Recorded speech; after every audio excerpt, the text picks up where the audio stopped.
Le coronavirus. Attention, attention, le coronavirus se transmet très facilement et fait des ravages. Pour l'éviter, le port du masque de protection est obligatoire en tout lieu. Dans l'administration publique ou privée, dans les réunions, les rencontres, dans les marchés, les magasins, les boutiques et lors des déplacements, le port du masque est obligatoire. Même dans les lieux privés, dès lors que l'on n'est pas seul, le masque doit être le fidèle compagnon. Mais attention, le port de masque de protection ne dispense nullement d'appliquer les autres mesures de prévention, notamment le lavage des mains à l'eau et au savon et l'observance de la distance de sécurité sanitaire d'au moins 1 mètre entre personnes. Enfin, s'abstenir de porter des gants en vue du lavage régulier des mains à l'eau et au savon ou de l'application de gel hydroalcoolique.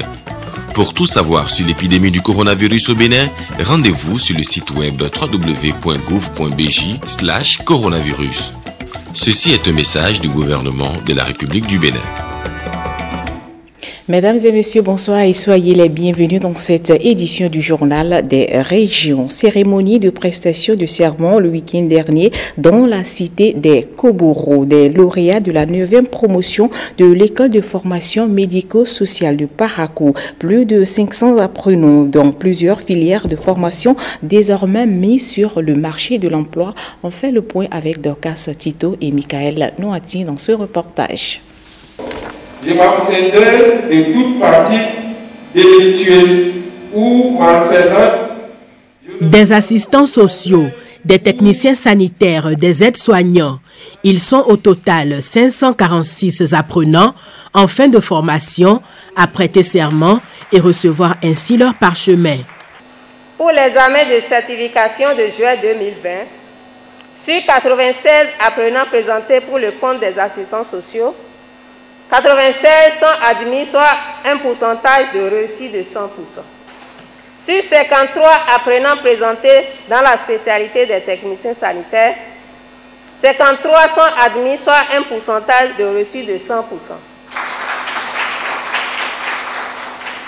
Dans la spécialité des aides-soignants, 397 apprenants sont admis sur les 401 présentés, soit 99% de réussite. Un taux de réussite des plus satisfaisants qui augure déjà de la qualité des professionnels mis sur le marché de l'emploi. Retenez, chers parents, que vos efforts consentis et de la qualité de la formation reçue nous laisseront transparaître au fil des années de qualité sociale et professionnelle à nul autre pareil. Quelle que soit votre filière, travaillez, car le monde appartient aux vaillants. Agissez donc. Parlez peu, agissez plus, car le parleur sème. Ce sont les silencieux qui récoltent. Ayez de l'audace, du courage et l'imagination et vous réussirez. Autant de qualités qui doivent désormais caractériser ces professionnels sur le terrain. Ce que la nation attend désormais donc de vous est un service de qualité empreint de compétences. Et vous savez, conformément au nom de baptême que vous avez retenu, la compétence s'acquiert après une longue période de persévérance. Ce n'est qu'à ce prix, et seulement à ce prix, que la cérémonie de ce jour pourra revêtir toute son importance. La promotion de la santé, la prévention de la maladie, le bien-être social et mental de la communauté sont désormais des valeurs à cultiver par les lauréats de cette 9e promotion. Une promotion placée sous le signe de la persévérance. Et un peu plus loin dans la Liborie, en dehors des sujets liés à la pandémie du coronavirus et à l'inondation dans le département, la conférence départementale a adopté le programme d'association conseil aux communes pour l'année 2021. On fait le point avec Ghislain Pouguet et Alexis Assoba. La conférence administrative départementale de ce 19 août 2020 a abouti à une décision importante pour 2021. Le programme annuel d'assistance conseil commune de la Liborie vient d'être adopté. Donc nous allons rendre compte, n'est-ce pas, au ministère de la décentralisation pour que ça soit pris en compte au niveau de chaque plan de travail annuel des directions départementales. Dans ce programme annuel d'assistance conseil aux communes, un point important. Ce qui est important partout, c'est le renforcement des capacités des élus communaux. Parce qu'ils viennent d'être élus et je crois qu'à tous égards, ils doivent être prêts, n'est-ce pas, pour faire le travail. Donc, vous aurez dû constater que dans notre PAC de 2021, toutes les directions départementales, n'est-ce pas, ont essayé, n'est-ce pas, de prévoir le renforcement des capacités suivant les thématiques qui sont les leurs. Toutes les directions départementales sont concernées. Nous avons des cibles et au nombre de ces cibles, il y a l'enfant. Nous travaillons beaucoup pour la protection de l'enfant. Et par rapport à ça, il y a un code qui a été édicté. Ce code, nous allons nous l'approprier. Nous allons le faire connaître aux communes. Le phénomène des enfants talibés est un phénomène assez récurrent dans le département de la Livorie. Il y a non seulement les enfants talibés, mais il y a le travail des enfants. Nous avons été mandatés pour travailler résolument à baisser ce phénomène. Vu l'ampleur du phénomène, il a du pain sur la planche, le directeur départemental des affaires sociales. Et parlons à présent du leadership féminin pour contribuer à l'émergence d'une nouvelle classe de jeunes leaders susceptibles d'améliorer la gouvernance économique, politique et sociale des ONG ont lancé depuis l'année dernière le camp de l'éveil du leadership et de l'entrepreneuriat féminin ici au Bénin. L'édition 2020 de cette initiative a pris fin le week-end écoulé. C'est à Accra-Mistrité. On fait le point avec Brice Humbo et Guillaume Avieno. Une cérémonie de remise de parchemin à Accra-Mistrité au siège du SICPRE Bénin, le Cercle international pour la promotion de la création. L'étape du sud de la deuxième édition du CELEF Bénin, le camp de l'éveil du leadership et de l'entrepreneuriat féminin. L'étape est à son terme avec des résultats satisfaisants obtenus à partir de la traduction en actes du thème « S'affirmer pour s'autonomiser », le thème de l'édition 2020 du camp.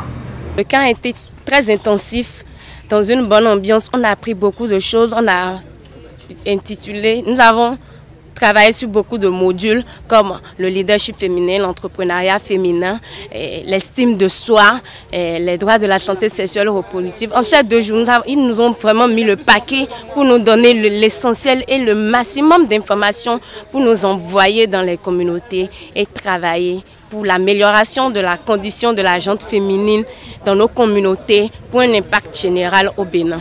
L'initiative qui émane de l'ONG WOLSI, Women's Leadership for Sustainable Impact, est portée par SICPRE Bénin, désireux d'apporter ou de tenter une réponse à la question du combat de la parité homme-femme.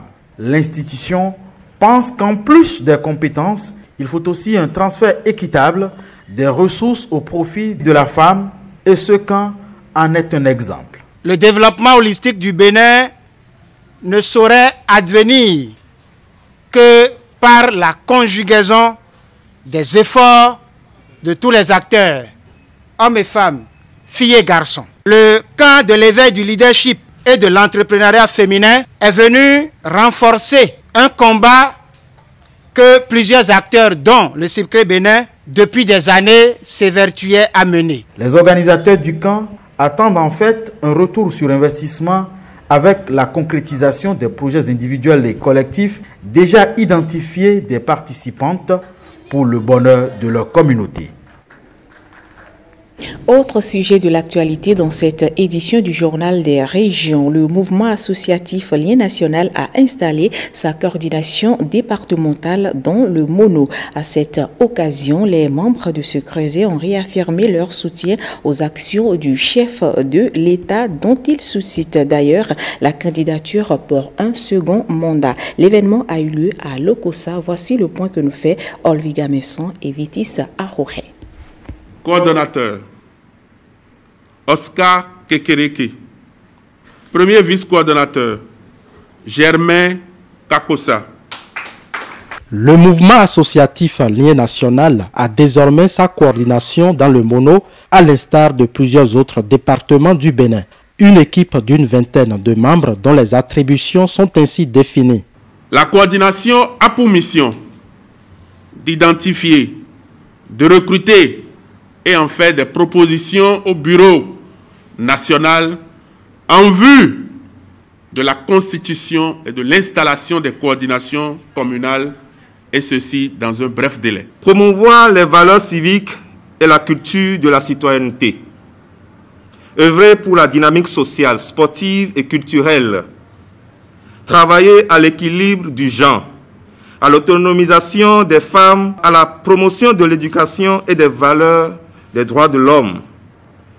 Préserver l'environnement, l'équilibre écologique et la santé de reproduction. Lien National mobilise ainsi la jeunesse béninoise autour de Patrice Talon pour un second mandat en 2021. Nous avons besoin d'un pilote qui conduit dans les zones de turbulence et qui nous conduit jusqu'à l'atterrissage sans qu'il y ait d'heure, sans qu'il y ait de crash, qui conduit à une destinée de prospérité.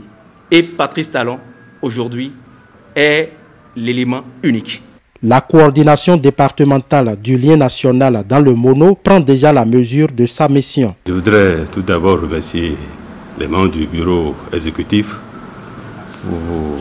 du bureau national, pour avoir porté le choix sur ma personne en tant que coordonnateur. Et donc par rapport à ça, j'invite tous les membres de la coordination à travailler davantage. Travailler surtout pour la réélection du chef de l'État. Parce que quand vous voyez le bilan, c'est un bilan vraiment élogieux. Un bilan élogieux, c'est la bonne nouvelle que devront répandre les coordinations départementales sous le sceau du Lien National. Ce mouvement associatif met en mode continu l'installation de ces coordinations. Et d'un mouvement à un autre pour une victoire éclatante du président Patrice Talon en 2021. Le mouvement associatif Lien National vient d'installer à Porto-Novo sa coordination départementale OEME. L'organisation déclare vouloir surprendre par sa qualité de son travail à travers tout le pays pour la cause du président Patrice Talon. Voici le point de Brice Humbo et de Guillaume Avieno. Les membres de la coordination départementale OEME du Lien National installés officiellement dans la salle de conférence d'un hôtel de Porto-Novo. Le mouvement associatif constitué d'anciens étudiants de tout le pays a décidé de s'engager pour la réélection du président Patrice Talon en 2021. Chers membres du bureau exécutif du mouvement associatif Lien National, nous sommes heureux de faire le chemin avec vous. Nous sommes prêts et engagés à procéder très prochainement à l'installation des autres coordinations communales et suivi de près l'installation des coordinations d'arrondissement. L'organisation martèle sa volonté de se faire remarquer distinctement par son travail de mobilisation de l'électorat. Quand vous êtes un enfant qui est encore dans la maison de vos parents et que les parents ont souffert pour construire leur maison et qui vous ont laissé peut-être une montre, une horloge, et que vous regardez toujours l'heure de vos parents, vous regardez l'horloge de vos parents, et qu'arrivé à un moment, vous ne cherchez pas à avoir votre autonomie, à avoir votre propre heure, vous serez en train de regarder sans que vos parents vous chassent de leur maison un temps, mais qui a un temps révolu. Commençons par regarder notre propre heure. Pour l'organisation, la candidature du président Talon en 2021 ne fait l'ombre d'aucun doute et elle déclare donc avoir déjà le pied à l'étrier pour une victoire éclatante de l'homme. Et ce sera tout pour cette édition du journal des régions. Retrouvez dans un moment Ariane Da Silva pour le journal de 20h.